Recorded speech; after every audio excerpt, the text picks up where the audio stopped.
Welcome, everyone. We are live. And it looks like Twitter is on Fritz. So let me log out and go back because it won't do anything. But that being said, oh, it says posts aren't loading right now. Try again. Well, Twitter is twittering, is it? It is. So let's test it out and see what happens. Um, I trust that everyone slept well and that we are ready for the day. And you just don't know till you start.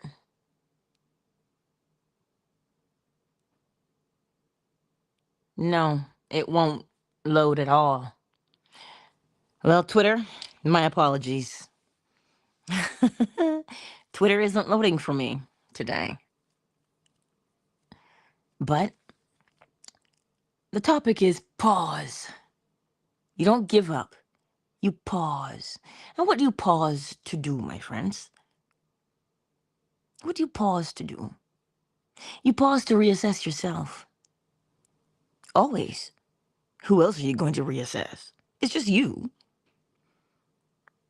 When something looks like it's not working the way you want it to work, look at you. Remember, this is a mirror you're standing in front of. Neville Goddard said it best. One does not break the mirror to change their face. The mirror is simply doing what it always does. The principles, the law, is just always doing what it does. So if you're looking out through the world and you don't see what it is you want to become, you can't shake your fist at the world and say, why?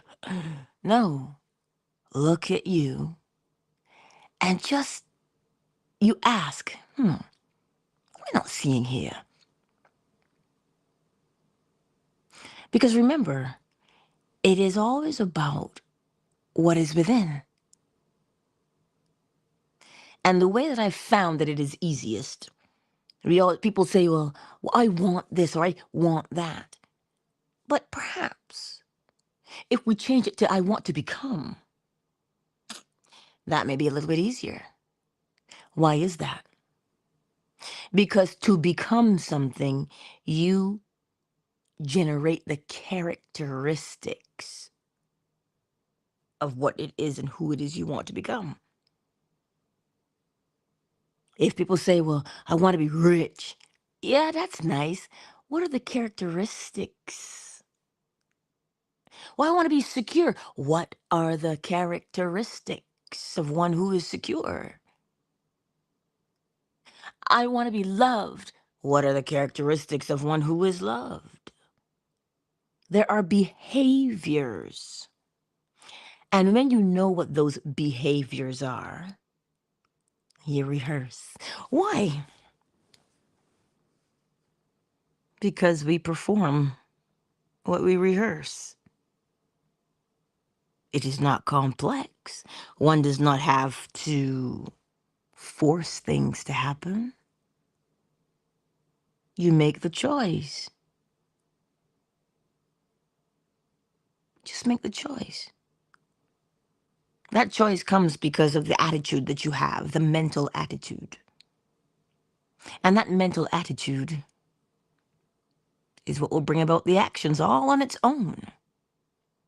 So anytime you feel like giving up, just pause. Just pause and reassess. In there, it doesn't say you judge, because we all know what happens when we judge, right? When you judge, you blind the eye and you deafen the ear. You can't see anymore. Why can't you? Because now that judgment takes on a life of its own. It is its own cause and it will bring about its own effect when you judge. Because it is that judgment that causes you to behave in a particular fashion. Thus, don't judge the situation. Oh, why is this happening to me? Why can't I be better today? Why is my life just a mess? Don't judge it. Just look at it. How is it a mess? Well, I'm doing this and I'm doing this and I'm doing this. Oh, that's great. But what do you want to do instead? See, this is where pausing takes on a whole new meaning. When you pause and you reassess the self, and you say, wait, I am presently doing this behavior. And this behavior brings about these experiences. I don't want those anymore. I don't like feeling like this anymore.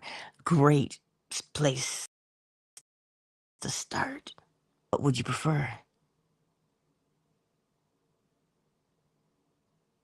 Turn your attention what you presently are dealing with, what you want to develop yourself into. It is the art of polarization, mental polarization. Once you turn your attention away from complaining towards shaping yourself into who you want to become. Well, the moment you make that choice and you polarize yourself in that direction, do you know what starts to happen? Those things that you want to change yourself into begin to show up. Well, it can't possibly be that easy, Angela, because if it was, everybody would have an ideal life. It is that simple. And the reason why we don't all have the ideal life is because, well, we don't remain faithful to the task at hand. Because clearly, we judge it without truly understanding that the old behavior is only a habit. This is why you pause and you recognize the pattern, the rhythm in your life. And once you see it, you say, I see what that is. I see what that is.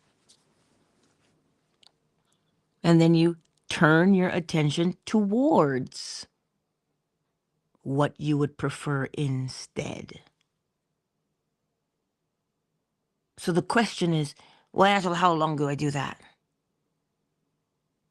As long as you're alive. Well, it's an everyday thing, is it not? Don't we get up every day? Don't we bathe every day? Don't we eat every day? We breathe every moment of the day. So that's why we should practice. Because when you make this your lifestyle instead of a flash in the pan, you begin to see the true power of it. The law is not like, oh, I'm going on holidays. I need me a break. That is not what the law does. So why do we stop practicing?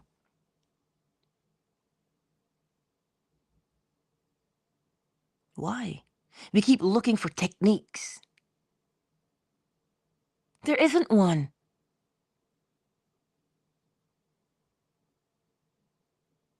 There isn't a technique. It's just the application of the principles. It is an application of the principles. I know I give you these same 3 steps every day. Step 1, recognize where you are and what you're doing. Some would call it self-reflection. And things arise naturally.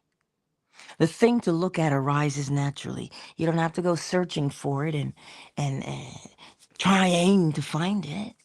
It is there. And when we pause and we take a moment,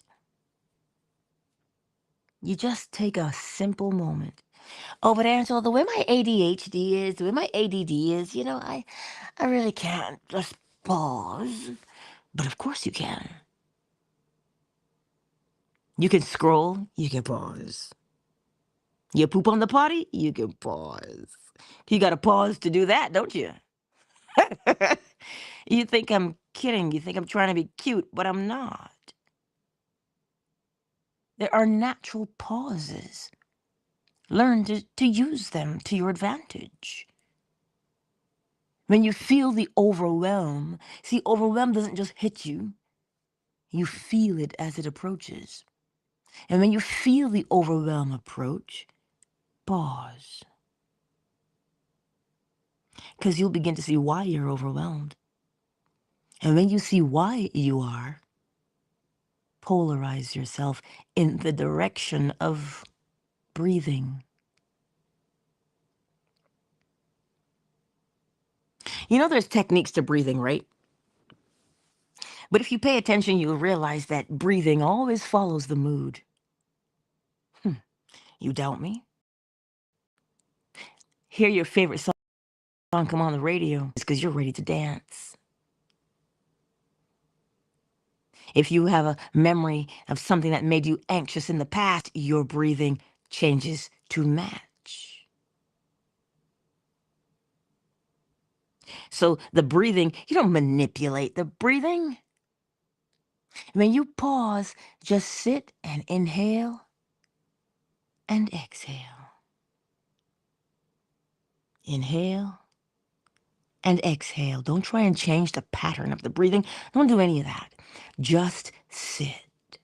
Inhale and exhale. And let me tell you something. Sometimes when you start doing that, these thoughts seem to come out of nowhere, like ants at a picnic looking for the honey and the sugary bits. And that's all right. It is just practice. It is very intriguing if you pay attention to yourself. You'll see when you take a big breath, like if you're at work and you're working on something, if you pay attention, you'll notice that you go, you've been holding your breath. Well, it took me a while to notice that that's what I was doing.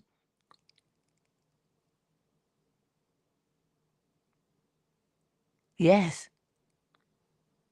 Why? Why would some people hold their breath and just breathe because they need the oxygen? Mental attitude, mental state, mental mood. That's why the breathing is the way it is. So pause. Just stop for a moment or two, just to recalibrate yourself. Just take your time.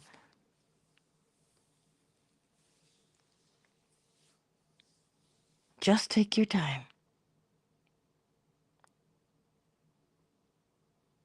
See? Just a simple moment.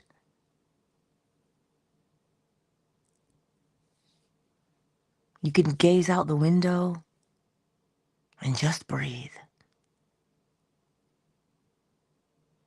But that pause is important because it puts you back in tune with yourself.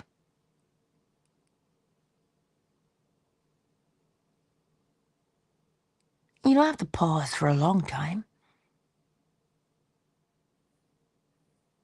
You see, because this is the thing. We think that if we don't go big, no. It's always in the little steps. You know the story of the tortoise and the hare, don't you? Hmm? Ah, the tortoise is the champion. Why?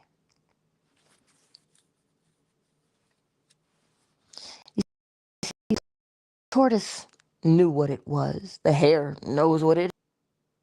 The hare knows that it's fast, you know. The tortoise knows I can't beat the hare. I'm a tortoise. But you see the mental attitude of the tortoise. He just kept moving. He just kept moving.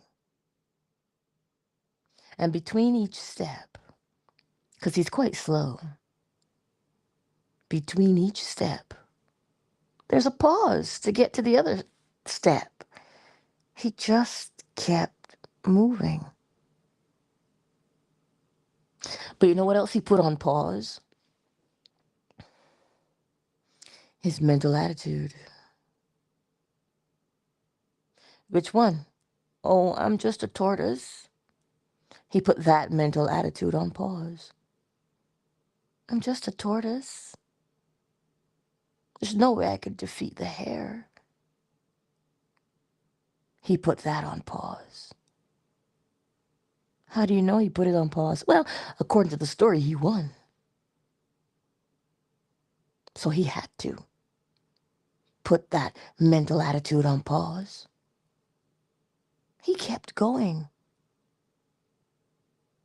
Because his new attitude was, well, I'm going to get there.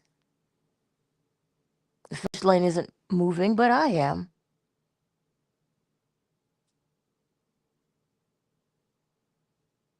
And so he kept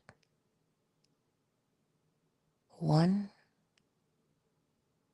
foot in front of the other. With that gentle pause in between. Because you watch them as they walk, yeah?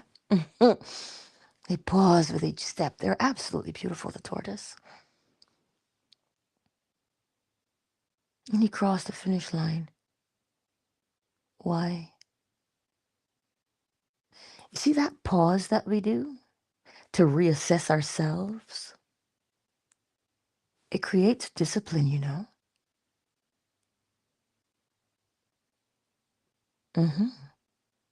In order for the tortoise to suspend his mental attitude, or should I say, polarize himself mentally, he had to pause.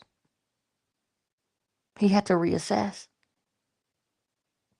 Because he knew what he was.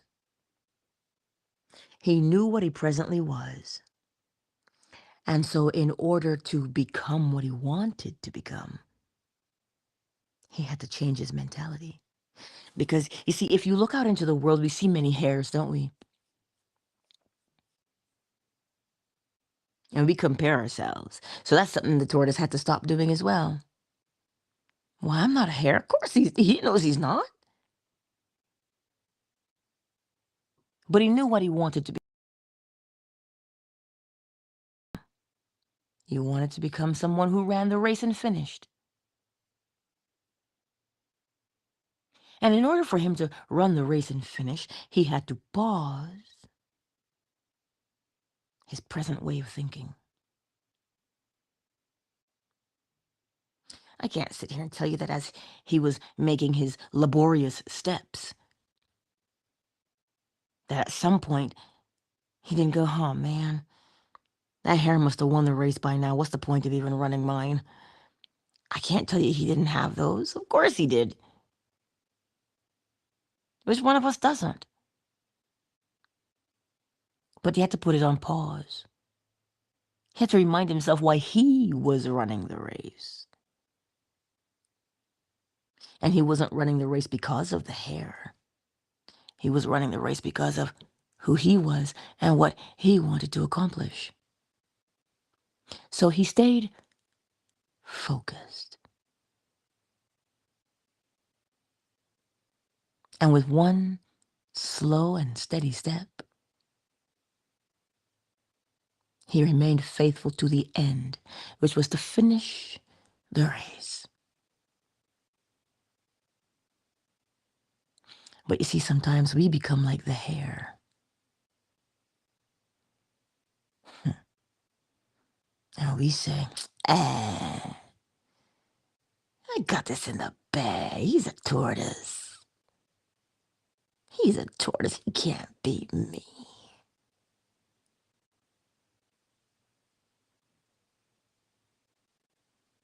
See what that causes us to do? You see what he was doing? He was looking at the tortoise. He wasn't looking at himself.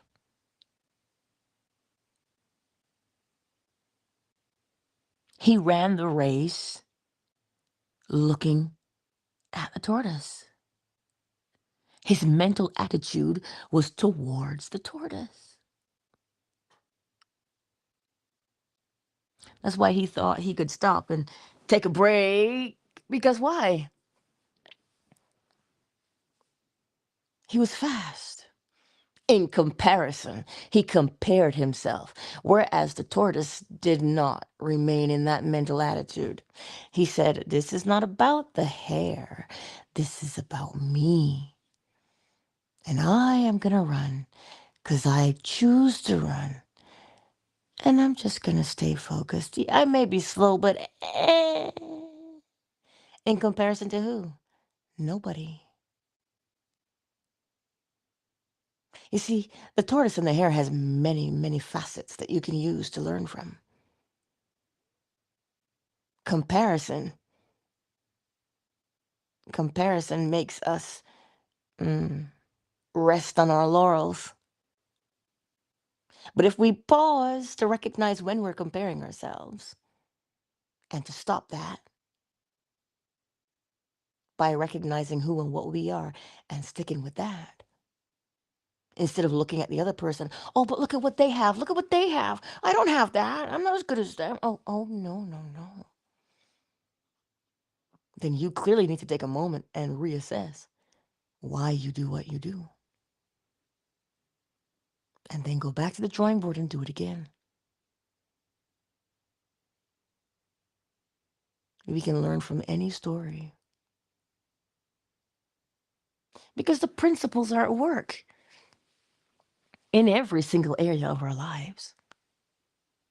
So when you pause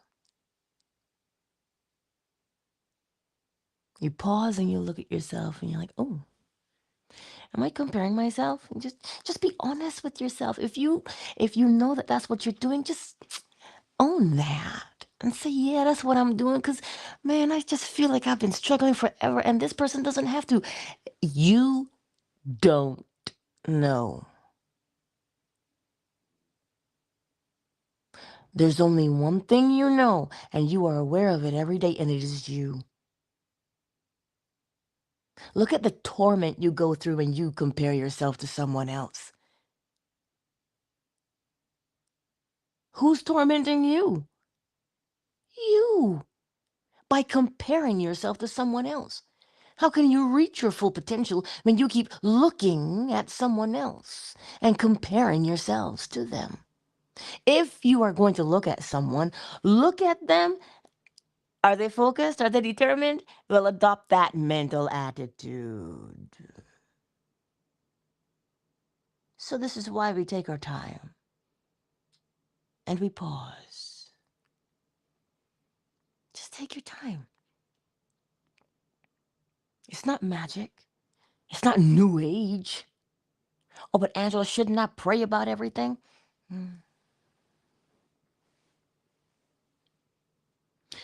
Well, then define prayer.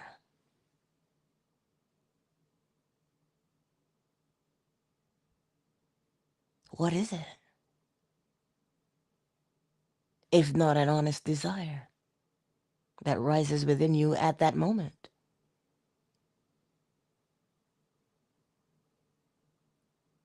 The moment that gives birth to the need is prayer. The moment that gives rise to that need that you have is prayer. It's the most honest we are with ourselves when that need arises. So today, my beautiful friends, take a moment and simply pause as you go through the day to reassess, not to judge, because we all know what happens when we do that. What happens when you judge? All you end up hearing when you judge is, "You? Oh, look at how cute you are. Oh, you're really trying? Oh, bless your heart. But you'll never do it. Oh, you can't do it. You might as well just give up right now. Look around you. All those people are better than you, so you might as well just stop." Go cry in the corner. You're good at that. See? That's your judgment. That's what judgment does to you. And it makes you take your eye. Notice I said eye. Your inner. It makes you take your inner off of the goal. It polarizes you towards self-defeat. So don't judge. Just look at what you're dealing with. And then when you see what you're dealing with, now you can clearly see what you would prefer to deal with. Then that is where you put your mind's eye. And how do you put your mind's eye there? What would you be doing if you were the man or the woman you wanted to be? There's something, there's a task that you would be doing that confirms for you, hey, I made it. I'm the man or the woman I wanted to be. I am. How do you know? Because why? Because I'm doing this thing that I wanted to do. So that thing, you can see it in your mind's eye and you feel it in your body. Because it happens simultaneously. When you see what you're seeing in your mind's eye, your body responds. Is it responding the way you want it to respond? Is it confirming for you that you're seeing who you want to become? Or is it confirming for you that you're judging who you presently are? Well, you're going to feel it one way or another in your body. And based on how it feels, well, that should tell you where you are polarized. If you feel the self-defeat and the, you know what, that's cute and all to pretend, but that's never going to happen. See that feeling? Compared to you're doing what you would be doing, you're doing in reality what you saw yourself doing in imagination. Oh my, see that feeling of confirmation in your body that says, this is exactly what I'd be doing. And your body registers that and says, yes, it is. And your body says, show it to me again. What would you be doing? Show me. That's what your body says. Your body says, show me what you'd be doing. And you show it by taking that moment to pause and showing it in your imagination what you would be doing. We already are doing it. Because think about this. If somebody asked you, what would you say to Trump if you met him? You go through your imagination and you do what? Rehearse what you would say to this man if you met him and you had the opportunity to speak with him. What if it was Martin Luther King Jr.? What if it was Malcolm X and you had the opportunity to speak with them? Marcus Garvey, Queen Elizabeth, shoot, Charles, nah, Camilla, baby. What would you say? I'm just throwing names out there because they're popular, right? But what would you say? You see how your mind starts working? You'd say something. It is exactly the same thing that you're going to do for yourself. What would you be doing if you were living the life you wanted to live? What would you be doing? See, now you see it and you feel it in your body, don't you? Because I'm telling you, if you met Trump and you had the opportunity to say whatever you wanted to say, let me tell you, for those of you who love or hate, that is not the point of the story. The point of the story is, can you feel in your body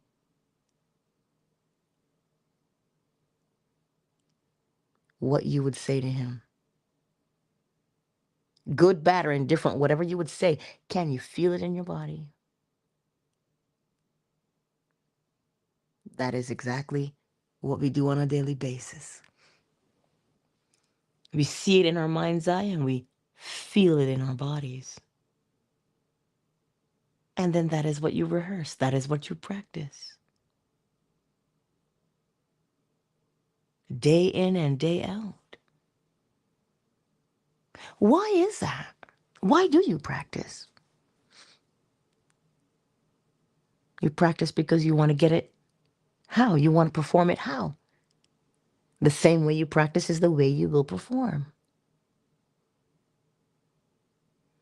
You know, in those coming of age movies, and the kids are learning how to kiss and they practice on their hand. Okay, you see, I keep telling you, we practice. And what we practice, we perform. No ifs, ands, or buts about it. So this is why when you pause and you look at what's going on in your world and you say, wait, that's not what I want. Then what do you want to be doing instead? And you begin to rehearse that. Because it is a characteristic that you're rehearsing. Why? So that you can go out there and do it. If anybody's ever been in Toastmasters, you'd understand. They show up and they practice speaking. Why? So they can go out into the world and speak in public.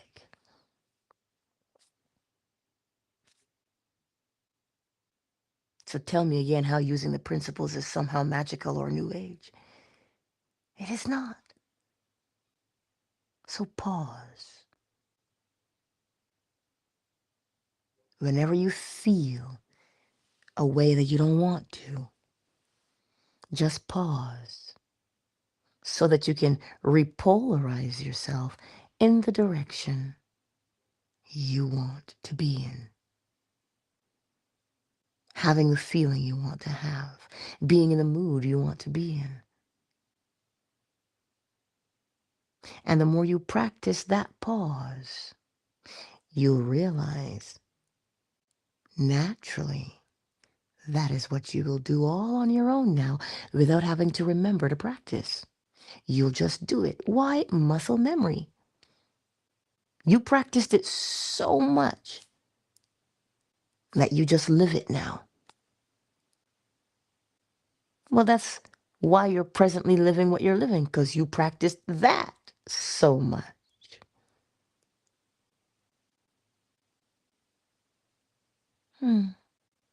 Anywho, don't let me hold you up. But I trust that you will take the time and just pause for a moment to see where you are.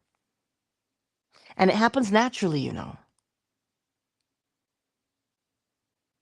It happens naturally.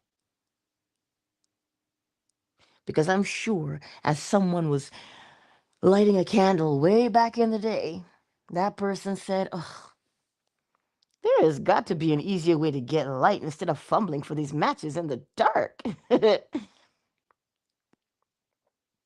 Thus the light bulb.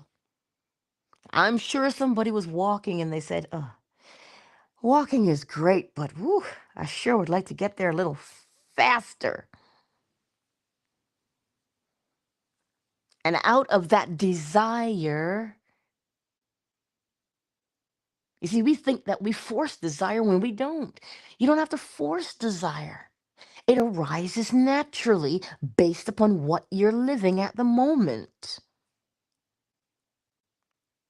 I am sure the maid who said, "Oh, this hand washing, this hand washing is too much. There must be an easier way to launder my clothes."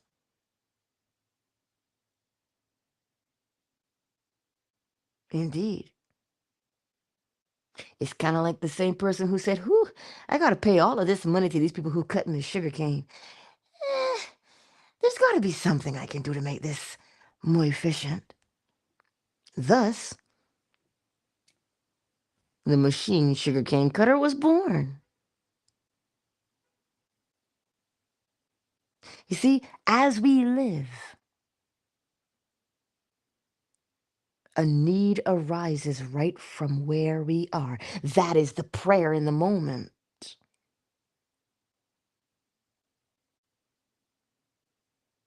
It is the same way that if you were a captive, nobody would have to tell you to want freedom. It naturally arises based upon where you are.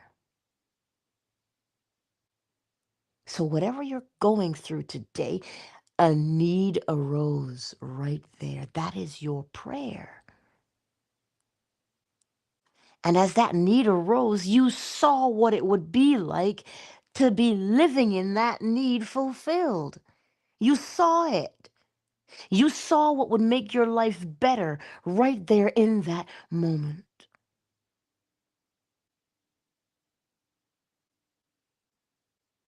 Well, when you pause and you turn yourself in the direction of that thing, naturally what happens? You take the next step. Naturally, it unfolds. No force required. It is a natural progression. Just like the baby goes from laying to be able to lift its head, to be able to roll over, to be able to sit up. It is a natural progression. You don't force it, it just happens naturally. That is the beauty of the principles at work. It happens naturally, but knowing how to harness it deliberately. When you feel the need arise, the need would not arise if it could not fulfill itself.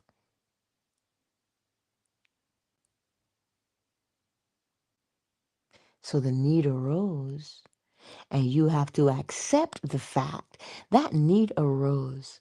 So the way that it fulfills itself is also there. So let me pause and I'll see it. So I'll know what action to take.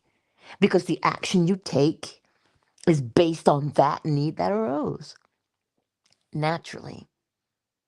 We don't force things to happen. We don't make it happen. The need arises and it is fulfilled at the same time. But because where we are is so slow, we think we have to intervene by, how do we intervene? By trying to figure out how to do it. Well, how am I supposed to make a light bulb? Well, something has to be transparent.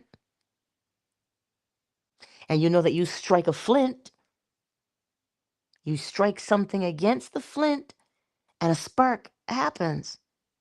So that's what I do manually. How can I do it automatically? How can I automate that process? You see, automation happens naturally.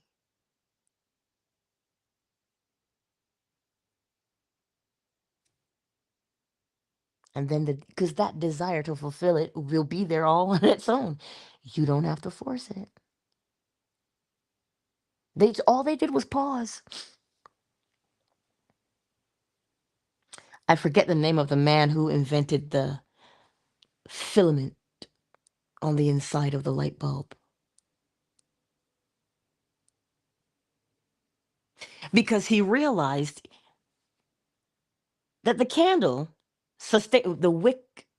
You understand? The wick sustained the burn. So he needed a wick inside of the bulb, but it couldn't be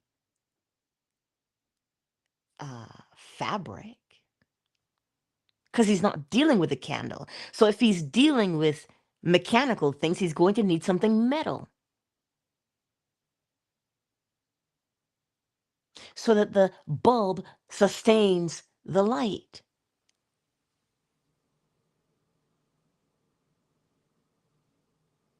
So you see, out of the need that arises in our lives, the way to fulfill it is there. But where we stumble is when we judge the need and say, it's not possible. That's going to take too long. I don't have what it takes.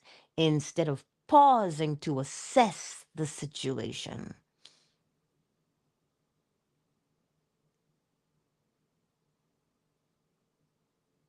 So when you look at it, just take your time and look at it, and you'll see it. Oh dear, handsome is awake. That's my cue. I trust that today makes sense for you. You will naturally know what to do. Just the need arises naturally. Don't judge it. Look at this is the principle of polarity at work, you know.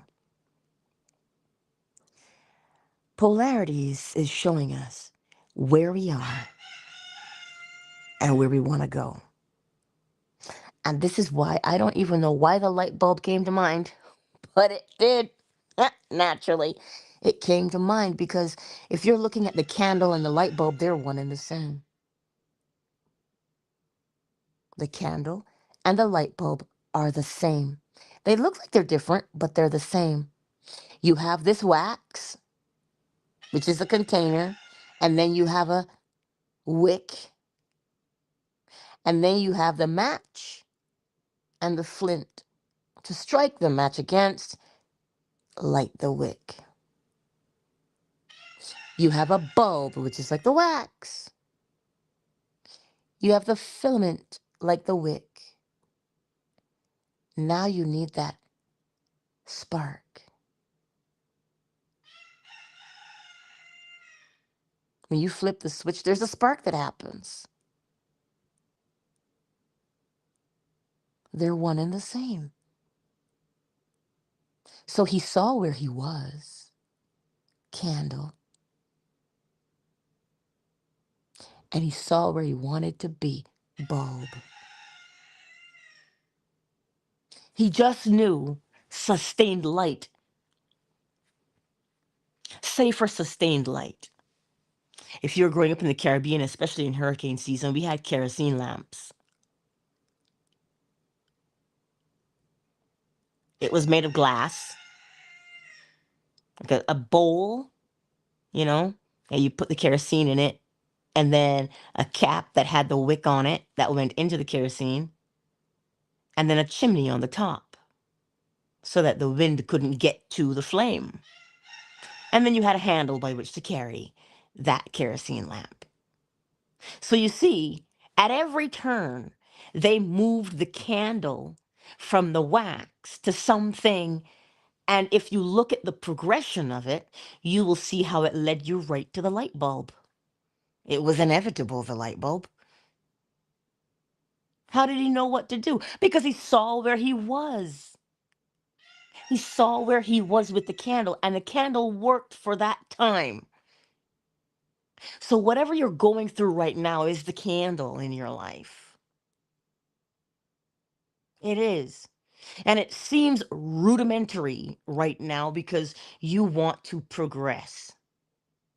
So the place you're at right now, if you pay attention and you pause without judgment, you will clearly see what the next step of progression is to become the light bulb. You will see it.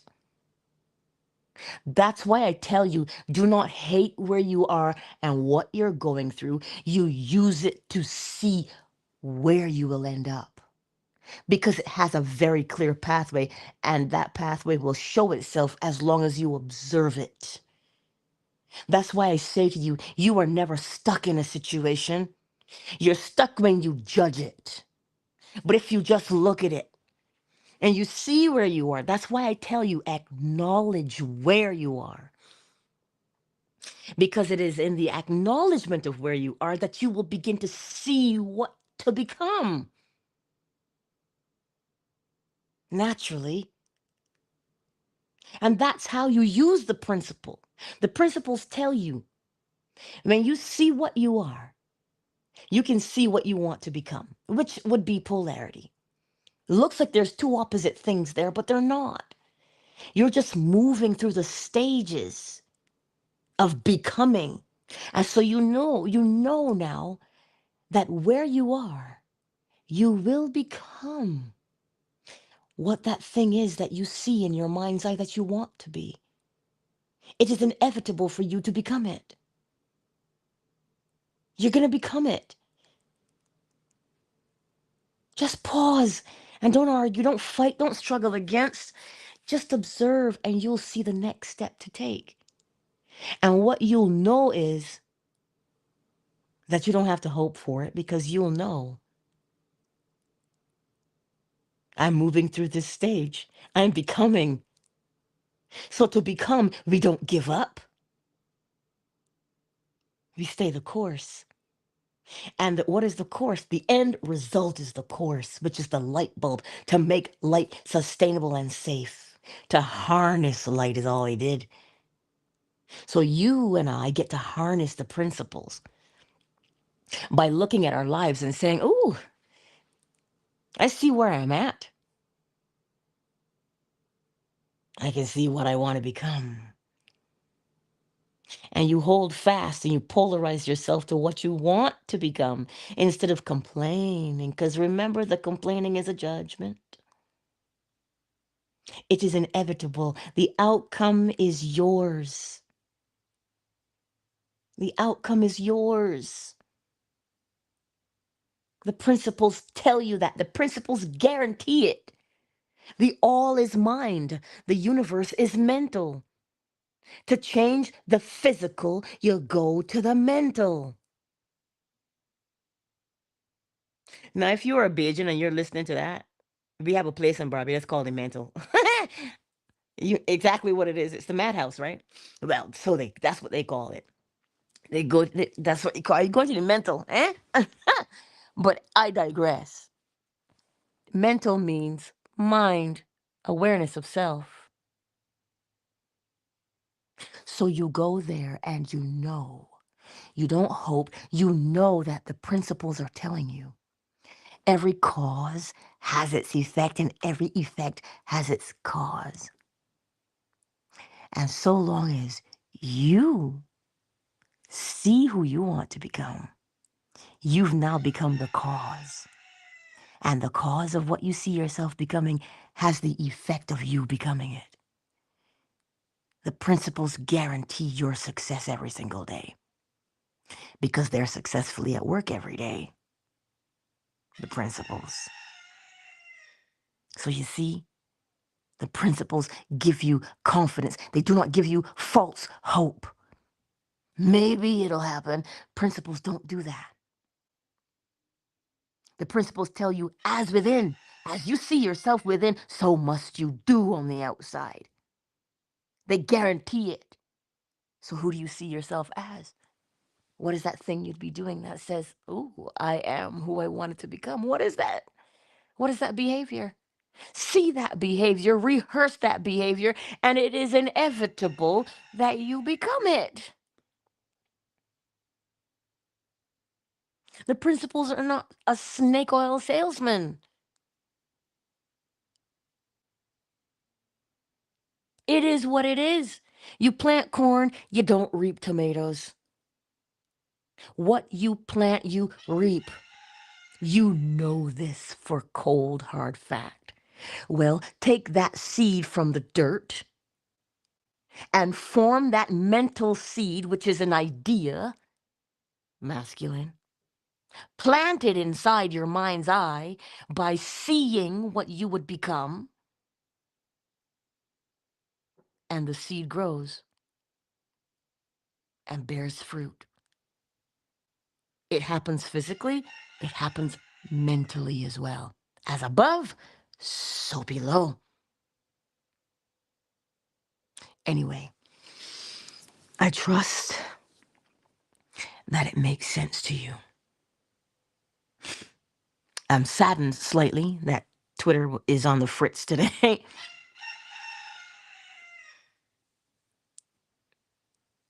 But we are here on YouTube and Facebook and Fanbase. Melly Mel, welcome, my sweet girl. It's good to see you here on this glorious Tuesday. It is Tuesday, right? Yeah, it is. It is. It is Tuesday. And for the others here in these YouTube streets who have not made themselves known, I see you. Facebook, you got to drop something in the chat for me to see you. Fan base who's here with us this morning.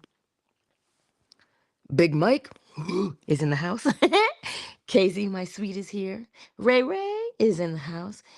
Divine. Commander, I see you. Summer Rose, I see you.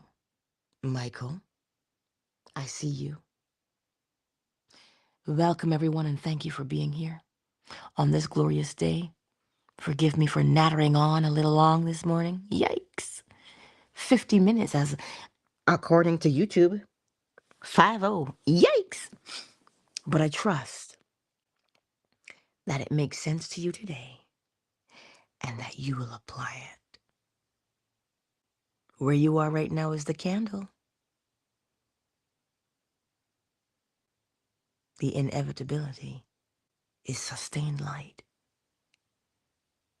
which is the bulb, in all kinds of variations. You've got this. Not because I say you have it, but because the principles tell you that you do.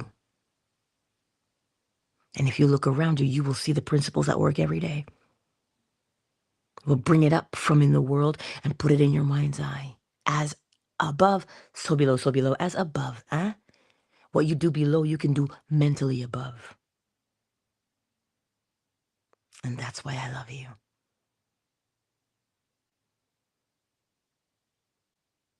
That's why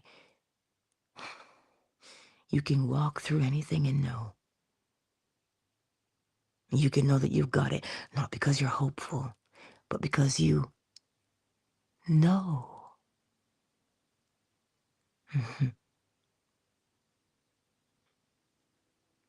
Have a most beautiful day, my friends, today. Enjoy this beautiful day. It's dark and it's cold, but come December 21st, it gets lighter outside. Yay! It is inevitable. The ebb and flow of life. I don't have to force daylight.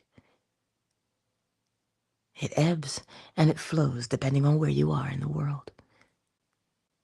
So that means, you see, the ebb and flow is absolute, but where you are in the world is relative.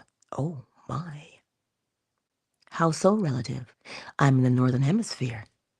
So right now I'm only getting 8 hours of daylight.